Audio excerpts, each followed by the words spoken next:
Assalamualaikum audience. Hopefully you are doing good. Sore throat. Sore throat is one of the most common complaints in medical practice. However, every sore throat is not a tonsillitis and every tonsillitis doesn't require any antibiotics. गला बहुत ज़्यादा दर्द होना common मसला है, लेकिन हर गला दर्द टॉन्सिलाइटिस नहीं होता और हर टॉन्सिलाइटिस में एंटीबायोटिक्स देना भी ज़रूरी नहीं होता. In this video, we will explain tonsillitis using correct medical terms but in a way that everyone can easily understand. What are tonsils? Tonsils क्या होते हैं? Tonsils are lymphoid tissues located in oropharynx. आम जुबान में tonsils गले के दोनों sides पर होते हैं.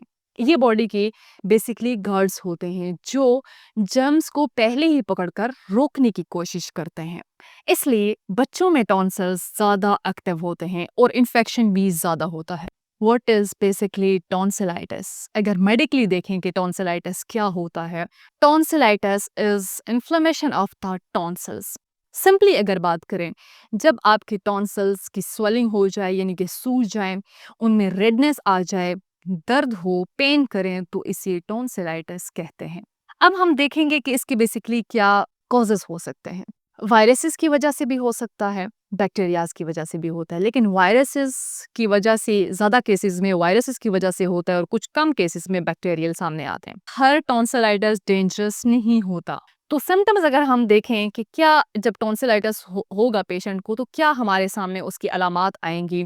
पेशेंट को बहुत ज़्यादा गला दर्द होगा, निकलते वक्त उसको बहुत ज़्यादा पेन होगा यानी कि एडिनोफेजिया, उसको बहुत ज़्यादा फीवर हो सकता है, बुखार बहुत ज़्यादा हो सकता है, उसके कानों में बहुत ज़्यादा दर्द हो सकता है, उसके मुंह से स्मेल आ सकती है, गर्दन के ग्लैंड्स का दर्द होना, ये मोस्टली सामने आती हैं चीज़ें. अगर थोड़ा सा हम मेडिकल स्टूडेंट्स को भी बीच में साथ लेकर चलें, तो डॉक्टर क्या देखता है? डॉक्टर देखता है कि टॉन्सिल्स की रेडनेस, उसकी स्वेलिंग, ठीक है, सफेद धब्बे या पस गर्दन के लिम्फ नोड्स पर, टेंडर होना, ठीक है, टॉन्सिल्स फूले हुए होना, ठीक है, ये सारी चीजें. अब हम देखते हैं कि वायरल और बैक्टीरियल टॉन्सिलाइटिस में क्या डिफरेंस हो सकता है. ये समझना मेडिकल स्टूडेंट्स के लिए बहुत जरूरी है.